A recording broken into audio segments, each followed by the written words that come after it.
What do I wish people know about me? About my past.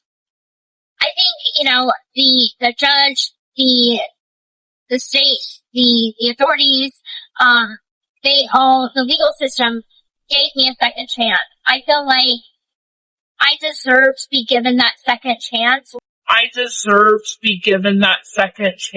And I shouldn't have to walk the rest of my life branded something that was a bad part of my past, but that doesn't mean that's who I am as a person. Don't look at her past, because she doesn't live there anymore. My reactions to things are like, if it becomes overwhelming, just get rid of it, delete it.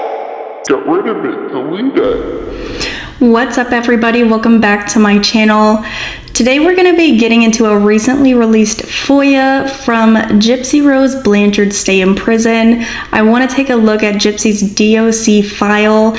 This was recently released by Into the Weeds, and there were a couple of things that I noticed while I was looking into this, things that Gypsy has gotten in trouble for over the years while she was in prison. I know Into the Weeds has also been going through Gypsy's prison emails that she sent, which are pretty great if you have not watched those yet. They will be uploading them eventually, I believe, but they did upload this DOC file, so I want to get into that with you guys today. I'm sure some of you guys have seen it already, but personally, I hadn't until recently, and it was pretty good, so I want to definitely show you guys some of the things that this said.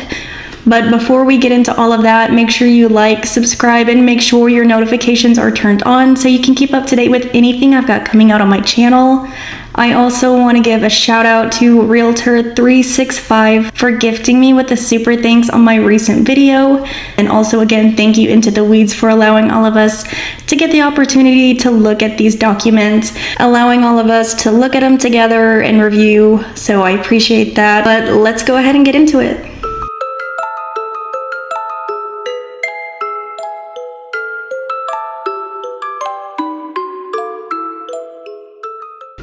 So first of all, I want to get into Gypsy's DOC file.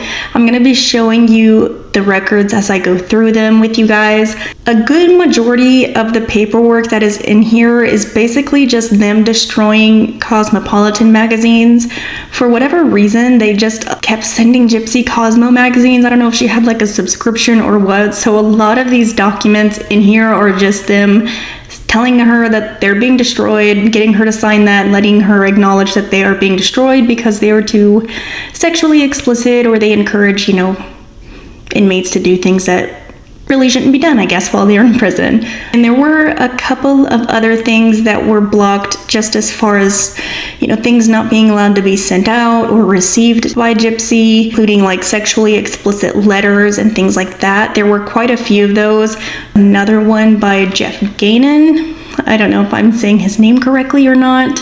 And then we've got another consent to dispose of a sexually explicit letter, and this one says that reviewing materials sent to Gypsy, which advocates or promotes role-playing or similar fantasy games containing inappropriate sexual behaviors or sexually explicit materials and pictures. These were sent by a Robert Luna in Texas. There were a couple of those in there for him trying to send things. He also tried to send a sexually explicit book to Gypsy that they intercepted and did not allow her to receive. And these documents are just her being made aware of these, letting her know that she's not going to get them, and they're basically destroying them. And something else that was really weird, someone sent her a bare-chested CHILD card that was destroyed, and it said it facilitates and or encourages criminal activity of a bare-chested card sent by an anonymous individual, but it gives the address, so I'm sure that somebody could figure out who it was. But there was one thing in here that really stood out to me in this, and it was one individual who was sending things to Gypsy. So there was an explicit letter sent by a Sebastian Amos, and the name triggered something in my mind when I saw this, and it reminded me of the crime scene photos whenever they were looking at the laptops that were at Gypsy and Dee Dee's. And for whatever reason, when I originally saw this on their Wi-Fi, I thought it was just Gypsy putting it on there because she sometimes isn't the greatest at spelling. She'll kind of spell things exactly how they sound, and Sebastian, but when I saw this guy's name, it spelled exactly like how it was as somebody that had been hooked up to the internet at some point at her house. That same spelling, that's Sebastian. Now, of course, this could be a very bizarre or random coincidence, but I did look this guy up, and you could probably see from the address he is also from Missouri. And you know, I just thought it was really weird. And on his friends list, he is also friends with that woman, Rachel Garlick, who set up all of Gypsy's social media accounts, who they had a huge falling out with. But, you know, I'm not saying that this guy knew Gypsy before the crime ever happened, or that he was, you know, at her home or anything like that. It could totally be a coincidence, because I do know that Gypsy liked the show Rain, and there was a character on that show that was named Sebastian as well. But I'm just saying, it's pretty weird that they're both spelled oddly, and she's communicating with this guy, and he's sending these, you know, sexually explicit letters. It could be nothing, but it is just a very weird coincidence. There were also, you know, other sexually explicit letters and drawings. The DOC file also includes all of the certificates from the groups that she attended, all of the little programs that they held, like anger management and stuff like that. Although Gypsy claims she didn't get any mental help whatsoever and she was too well. I don't know how somebody too well would be needing to take all of these classes, but it shows her little certificates for everything that she completed, which we've seen a few of these before because she did include them in her book. But she did get in trouble a couple of times. It wasn't really anything major necessarily, but there were a few things that she did that is included in the file. So a couple of Gypsy's violations that she had to sign off on included her using the PIN numbers from other inmates to make phone calls. And whenever they asked her like why she did this or what her response was, she said, "I apologize for using her PIN number." Now, I don't know if that's something her and the other inmate had arranged, or if Gypsy had traded something in order to get more phone time, but it could have been her stealing it. It kind of makes sense because I know Nadatha, if you guys are familiar with Nadatha, she was also in Chillicothe. And whenever Gypsy had brought up that she would stay on the phone for like 8 or 10 hours a day, and everyone was like, how are you able to do that when you're in prison? Don't they like monitor how much you're on the phone, or like what's going on? I'm willing to put money on the fact that Gypsy was probably using other people's PIN numbers or doing something like that in order to get around that daily phone limit. And she did end up getting in trouble for this a couple times. Another violation Gypsy received was for taking 2 stamps from another offender. I don't know, I'm not somebody that's ever been to jail or prison, so I don't really know how it works in there, if you're allowed to trade or do whatever, but Gypsy did get in trouble for getting stamps from somebody else. And then another one was for contraband. Gypsy had a ring, which I'm assuming is going to be the wedding ring that she received from Ryan that he snuck in. And another violation that Gypsy had was during COVID, whenever everybody was instructed to, stay 6 feet apart, sanitize everything that you touch, blah, blah, blah. We all know, we all lived through it.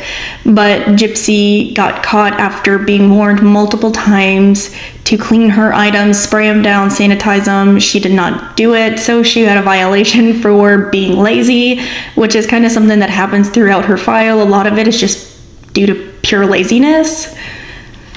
And her response, after being given multiple verbal directives, her response was, "I didn't see any sprays, so I never sprayed, but I did wipe down the phone and kiosk." So another one, again, using PIN numbers from other offenders to make phone calls.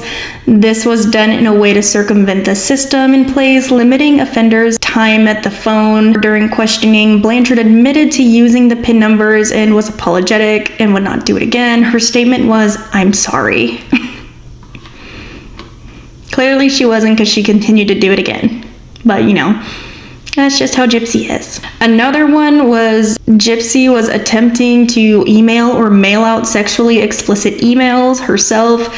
I don't know who she was trying to send them to, but they did not reach the recipient. Her response was, "I was vague. I didn't say blank or anything like that. It was very clean." So just because she didn't use those select words. She thought it was a good email to send out and that it wasn't sexually explicit. But again, if you've been listening to the Into the Weeds podcast, reading out Gypsy's emails, you know, they get a little bit dirty. I mean, let's just be honest. So that's the type of stuff she was sending out, but she did get in trouble for this one. Another one was Gypsy failing to sit up whenever they were doing their morning count. She didn't give a statement on that one. Another violation she received was for hanging items on the end of her bed, which essentially blocked the view of the guards when they're trying to look in there and, you know, make sure everybody's doing what they're supposed to be doing, I guess. And she had been given multiple warnings prior to that as well, so she's somebody that doesn't listen the first time, apparently. She didn't give a statement for that one. Another one was she was in possession of emails that were sent from civilian Chris Sheave. One was sent to offender Gypsy Blanchard, which said, "Tell Wendy." Another offender, "Hi, I hope this helps." The second email was sent to offender Lockhart. "I sent Gypsy 20, take care. Upon review of her account, civilian deposited $20 into Blanchard's account, and the mother of the offender Lockhart deposited $65. The above actions placed offender Blanchard and Lockhart in violation of institutional rule, use of the telephone, mail, finance, or by causing funds to be deposited into another offender's account." I don't really know what all that means. I don't know if she was like taking money from somebody. I'm sure if there's anybody that's ever been in the prison system or that can explain what the deal is with that, let me know down in the comments, because some of these are a little bit confusing on why they violate a rule or whatever. Maybe the money wasn't supposed to go to her, or you're just not supposed to be receiving money from other people's contacts. I don't know, but she didn't give a statement for that one. And then another violation was for another ring. It was a silver ring back in 2019. So I'm wondering if that one was maybe from Ken, possibly, because she didn't get engaged to Ryan until later after COVID. So this one may have been from Ken, or may have just been something she got herself, who knows, but she did get that one taken away. And her response was, "No, sir." So I don't know why she responded no, sir, or what he asked, but that's what she said. I guess asking her if it's contraband. She did get another violation for getting her little prison tattoo, which she has spoke about in the past. She got a little K on her ankle for Ken, and she did it with some pencil shavings, I guess, but there was no response for that violation either. Another violation Gypsy received was for setting off the smoke alarm, and I guess she was smoking in her cell, which caused the fire alarms to be set off. She said, "I did not cause the fire alarm to go off." Gypsy was written up for that, and, you know, she probably was. I mean, yeah. I don't know. She was the only one in there, I think, is what it says, but set the fire alarms off. Another one was for when Gypsy and Ken were making out. We've all heard the story of Gypsy and Ken having that incredibly romantic first kiss that we've all heard her talk about. I'm sure you could, I'll pull up the video or something of when she's talking about it. She did speak about it in her book. She remembered the amount of minutes and the seconds of how long this kiss lasted for her, and it was just very odd and very bizarre, but she did get written up for that. Gave me the most, knock your socks off kiss imaginable. This was super romantic. I had never been kissed like that. I had kissed people. I had kissed, obviously, one other person, before that. And, never in a life had I had a kiss. And so, I looked at him, and I'm like, I don't think we can kiss like this. And I don't know, we just went with it, and we started kissing again. And then the guard walks by and then sees us, and she catches me, and she's like, "Miss Blanchard, what are you doing? In the blue chairs, right now." And I'm like, okay. So my visit got interrupted, and then I got, of course, a reprimand. And I go back into the visitation room. And I'm like, I might be in trouble. And he's like, I'm so sorry. And then they just decided to just terminate the visit. I got a write-up for it. And he got banned for 6 months. Her response was, I am so sorry. Another incident that Gypsy was written up for was contraband, which, I mean, I guess another inmate was carrying bags of stuff that had Gypsy's name on the receipt, and it said offender Blanchard was nowhere to be found. Her response was, I gave her my bag to carry for me. So I'm not sure what was going on there, if Gypsy was like trading all of her stuff that she got in from the commissary or whatever, or if she literally was just having this woman like do her heavy work and carry her crap for her. Not really sure what the issue was there. Who knows? But maybe she actually got it taken from her and she just didn't want to snitch. But knowing Gypsy and her history of snitching, I don't know. But it's also like she could have been trading more phone time or something, like ordering a whole bunch of stuff, because again, if you've been listening to those emails, she was getting a lot of money from a lot of different people while she was in prison. So she had a lot of money just to spend at commissary or whatever. So she could have easily been trading it and getting stuff like phone time or whatever, which would probably help her get to that 10-hour-a-day phone call stuff that she says she did. Another failure to get up for count, her response was, I'll be more responsible next time. But that was pretty much it. The only other thing that I noticed within Gypsy's DOC file was that she, interestingly enough, put her religion down as Wiccan, which, I mean, that really doesn't matter, but Gypsy had said that she was only Wiccan for a brief period of time, but majority of her life she has always been Christian, and she had been baptized like 8 times in her life, but it shows that she's a Wiccan, so, you know, whatever. That's probably not important though. So that was pretty much all that I noticed within Gypsy's DOC file. Again, the only thing that really jumped out to me was that Sebastian thing. Of course, it could be nothing, but I will include a link in the description for you guys if you want to check it out yourself. There are 106 pages, but again, a lot of it is just like signing an acknowledgement that they're throwing away her Cosmo magazines. No big deal. But I want to know what you guys think about this. Let me know what you guys thought about Gypsy's DOC file. These violations that she had was the most, eye-opening thing, or I guess expected thing, given that we are pretty familiar with how Gypsy acts. Let me know down in the comments. As always, like and hit the subscribe button if you have not already, so that way you can keep up with anything I've got coming out on my channel. And again, I want to say thank you very much to Into the Weeds for allowing all of us to view these documents. You can go check out Into the Weeds' channel, and they have it posted with all the other documents and stuff that they have acquired or other creators have acquired. It's very, very helpful, and I'm very, very grateful to you guys for allowing that. And again, they are also reading out Gypsy's emails. If you haven't heard those are hilarious. I'll probably go over them myself after they get uploaded so I can kind of see them, because I'm a very visual person. I like to put stuff up while I'm reading it or whatever, but keep an eye out for that. I've got a couple other things coming out for you guys, but that will be it for today's video. Thank you guys for watching. I will see you guys later. Bye.